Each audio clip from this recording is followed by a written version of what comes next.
ಒಂದು ಅಲ್ಲ ನಟರಾಜ್ ಗೌಡ್ರೆ ಒಂದ್ ನಿಮಿಷ ನಾನು ಇಲ್ಲೇ ಒಂದು ಉಪ ಪ್ರಶ್ನೆಯನ್ನ ಹಾಕ್ಬಿಡ್ತೀನಿ. ಅಭ್ಯರ್ಥಿ ಯಾರು ಅಂತಾನೆ ಗೊತ್ತಿಲ್ಲದೆ ಕಾರ್ಯಕರ್ತರು ಯಾರು ಪರವಾಗಿ ಪ್ರಚಾರ ಮಾಡ್ತಾ ಇದ್ದಾರೆ, ನೀವೇ ಹೇಳಿದಂಗೆ ಕಾರ್ಯಕರ್ತರಿಗೆ ಆಲ್ರೆಡಿ ಪ್ರಚಾರ ಆರಂಭಿಸಿದ್ದಾರೆ ಅಂದಾಗ ಯಾರ ಪರವಾಗಿ ಪ್ರಚಾರ ಮಾಡ್ತಿದ್ದಾರೆ, ಅಥವಾ ಅಷ್ಟು ಜನ ಆಕಾಂಕ್ಷಿಗಳ ಪರ ಅವರವರ ಅಭಿಮಾನಿಗಳೇನಾದ್ರೂ ಪ್ರಚಾರ ಆರಂಭ ಮಾಡಿದ್ರೆ ನೀವಂದ್ರೆ ಆಕಾಂಕ್ಷಿಗಳ ಸಂಖ್ಯೆ ಜಾಸ್ತಿ ಇದೆ ಅಂತ.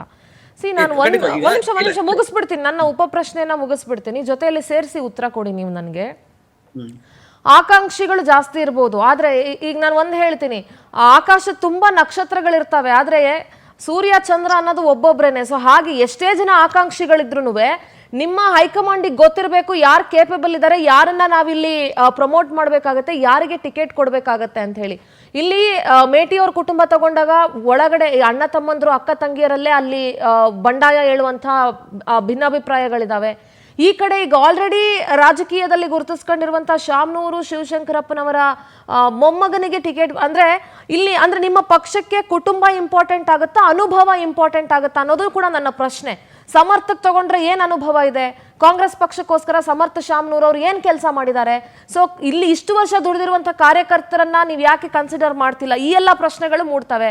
ಸೊ ಕಾಂಗ್ರೆಸ್ ಎಲ್ಲೋ ಒಂದ್ ಕಡೆ ಇದನ್ನೆಲ್ಲವನ್ನ ಇನ್ನೂ ಲೆಕ್ಕಾಚಾರ ಹಾಕೋದ್ರಲ್ಲೇ ಮುಳುಗೋಗಿದ್ಯಾ ಅಂತ. ಇಲ್ಲ, ನಿಮ್ಮ ಸುದೀರ್ಘವಾದ ಉಪ ಪ್ರಶ್ನೆ ಇದು. ಇಲ್ಲ, ನೀವು ಹೇಳ್ತಾ ಇರತಕ್ಕಂಥದ್ದು ಸತ್ಯ ಸಿಂಧೂರ ಅವರೇ. ಯಾಕಂದ್ರೆ ಸಮರ್ಥಿಗೆ ಏನು ಅನುಭವ ಇದೆ, ಕಾರ್ಯಕರ್ತರು ಬೇರೆಯವರು ಇಲ್ವಾ? ಖಂಡಿತವಾಗಿ ಕಾರ್ಯಕರ್ತರು ಬೇರೆಯವರು ಇದ್ದಾರೆ. ಸಮರ್ಥಗೂ ಕೂಡ, ಯಾಕಂದ್ರೆ ಆ ಕುಟುಂಬದ ಹಿನ್ನೆಲೆ ಇದೆಯಲ್ಲ, ಆ ಕುಟುಂಬದ ಮೇಲೆ ಅಲ್ಲಿರ್ತಕ್ಕಂಥ ಜನಗಳ ಅಭಿಮಾನ, ಪ್ರೀತಿ, ವಿಶ್ವಾಸ ಇದೆಯಲ್ಲ, ಆ ಸ್ನೇಹ, ಆ ಪ್ರೀತಿ, ವಿಶ್ವಾಸ ಅವರನ್ನ ಚುನಾವಣೆಗಳಲ್ಲಿ ಮತ್ತೆ ಮತ್ತೆ ಗೆಲ್ಲಲಿಕ್ಕೆ ಅವಕಾಶ ಮಾಡಿಕೊಡ್ತಾ ಇದೆ. ಹಾಗಾಗಿ ಕಾರ್ಯಕರ್ತರು, ಬಹಳ ಜನ ನಾಗರಿಕರು ಸಮರ್ಥಿಗೆ ಕೊಡಿ ಅಂತ ಆಲ್ರೆಡಿ ನಮಗೆ ಸೂಚನೆಗಳನ್ನ, ಮನವಿಗಳನ್ನ ಮಾಡಿದ್ದಾರೆ.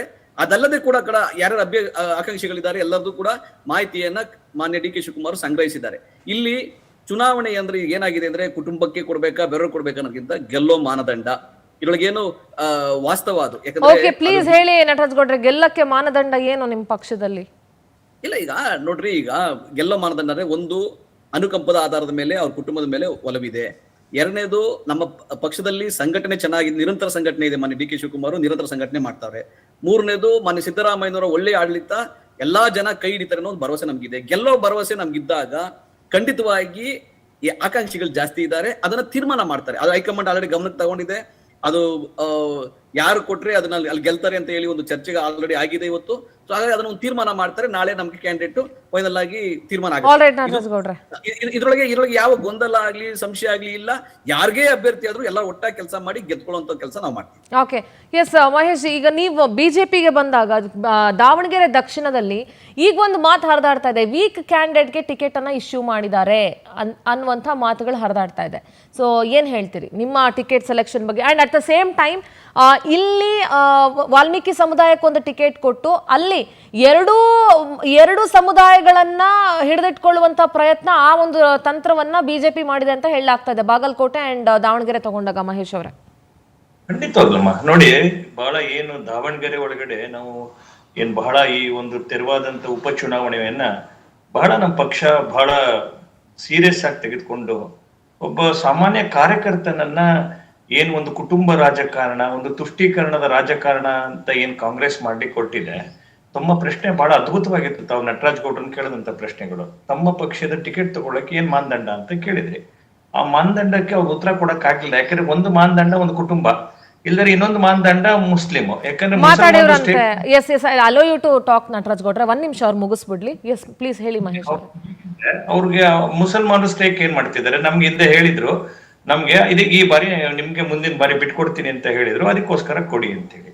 ಇದು ಅವರ ಪಕ್ಷದ ಆಂತರಿಕ ಗೊಂದಲ, ಅವ್ರ ಪಕ್ಷದ ಆಂತರಿಕ ಗೊಂದಲ. ಆ ಸರ್ಕಾರ ಬಂದ ರಚನೆ ಆದ ನಂತರ ನಿರಂತರವಾಗಿ ಅವರ ನಾಯಕರ ಮಧ್ಯದೊಳಗಡೆ ವೈಮನಸ್ಯ, ಗಲಾಟೆ, ಇದು ಸಹಜ. ಕಾಂಗ್ರೆಸ್ ಅಂತಂದ್ರೆ ಒಂದು ಅಸ್ಥಿರತೆ ಅಂತಕ್ಕಂಥದ್ದನ್ನ ಪೂರ್ವ ಆಗಿರುವಂತದ್ದು. ಅದ್ರ ಮಧ್ಯದ ಒಳಗಡೆ ಬಿಜೆಪಿ ತನ್ನ ಒಬ್ಬ ಸಾಮಾನ್ಯ ಕಾರ್ಯಕರ್ತನನ್ನ ಈ ಬಾರಿ ಮಾಡಿ ಅತ್ಯಂತ ಯಶಸ್ವಿಯಾಗಿ ಎಲ್ಲರೂ ಒಗ್ಗಟ್ಟಿದ್ದ ಕೆಲಸ ಮಾಡಿ ಈ ಬಾರಿಯ ಈ ಎರಡೂ ಕ್ಷೇತ್ರಗಳನ್ನ ನಾವು ಭರ್ಜರಿಯಾಗಿ ಗೆಲ್ಲಿಸ್ತೀವಿ. ನಾವು ಯಾವುದೇ ನಮ್ಗೆ ಅನಿವಾರ್ಯ ಇಲ್ಲ. ನಮ್ಗೇನ ಅನಿವಾರ್ಯ ಇದೆ ಒಬ್ಬ ವೀಕ್ ಕ್ಯಾಂಡಿಡೇಟ್ ಹಾಕುವಂಥದ್ದು?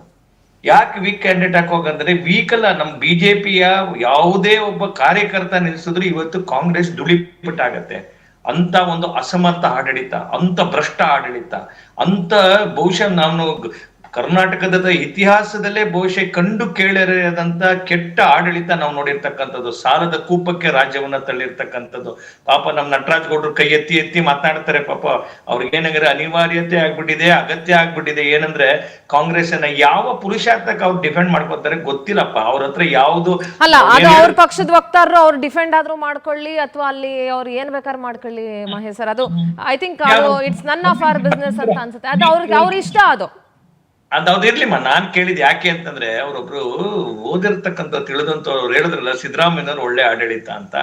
ಈ ರಾಜ್ಯದ ಒಳಗಡೆ ನೋಡಿ, ತಮ್ಗೊಂದ್ ವಿಷಯ ತಿಳಿದಿರ್ಲಿ, ತಮ್ಗೆ ವಿಧಾನಸೌಧದ ಒಳಗಡೆ ಚುಕ್ಕೆ ಪ್ರಶ್ನೆಗಳನ್ನ ಹಾಕಿದ್ದಾರೆ.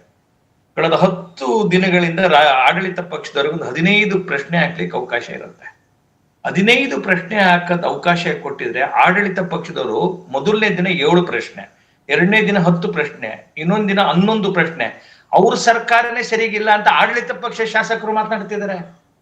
ನಾನ್ ಹೇಳಿದ್ದಲ್ಲ, ವಿಧಾನಸೌಧದ ಒಳಗಡೆ ಪ್ರಶ್ನೆ ತೆಗೆದು ನೋಡಿ. ಬೆಳಿಗ್ಗೆ 15 ಚುಕ್ಕಿ ಪ್ರಶ್ನೆ ಅವ್ರಿಗೆ ಕೊಡ್ತಾರಲ್ಲ, 15 ಚುಕ್ಕಿ ಪ್ರಶ್ನೆ ಒಳಗಡೆ 12 ಚುಕ್ಕಿ ಕಾಂಗ್ರೆಸ್ಸಿನ ಶಾಸಕರು ಅವರ ಆಡಳಿತವನ್ನ ಕ್ಯಾಕರ್ಸಿ ಉಗಿತಾ ಇದ್ದಾರೆ. ನಿಮ್ದೆಂತ ಆಡಳಿತ ಅನ್ಬಿಟ್ಟು. ನಾನ್ ಕೇಳಿದಿಲ್ಲ, ಪ್ರಶ್ನೆಗೆ ಉತ್ತರ ಕೊಟ್ಟವ್ರೆ ಕಾಂಗ್ರೆಸ್ನವರು. ಇದ್ರ ಅರ್ಥ ಏನು? ಒಳ್ಳೆ ಆಡಳಿತವೇ? ಜನ ಕಾಯ್ಕೊಂಡಿದ್ದಾರೆ ಇವ್ರಿಗೆ. ಹೆಂಗೆ ಅಂದ್ರೆ ಜನ ಕಾಯ್ಕೊಂಡಿದ್ದಾರೆ ಅಂದ್ರೆ ನೋಡಿ, ವಿತ್ ಇಂಟ್ರೆಸ್ಟ್. ಏನ್ 135 ಸೀಟ್ ಕೊಟ್ಟಿದ್ರಲ್ಲ, ಈ 2 ಕ್ಷೇತ್ರಗಳಲ್ಲಿ ಜನ ಅವ್ರಿಗೆ ಪಾಠ ಕಲ್ಸೋರಿದ್ದಾರೆ. ಬಹುಶಃ ಇನ್ನೆಂದು ಕಾಂಗ್ರೆಸ್ ಕರ್ನಾಟಕವನ್ನ ATM ಮಾಡಿ ಲೂಟಿ ಮಾಡ್ಕೊಂಡು ರಾಹುಲ್ ಗಾಂಧಿಗೆ ತಲುಪಿಸ್ತಿದಾರಲ್ಲ ಹಣ, ಅದು ಪರ್ಮನೆಂಟ್ ಬಂದ್ ಆಗತ್ತೆ. ಮುಂದಿನ ಕರ್ನಾಟಕದ ರಾಜಕೀಯಕ್ಕೆ ಓಕೆ ಮಹೇಶ್ ಅವರೇ, ಅವರು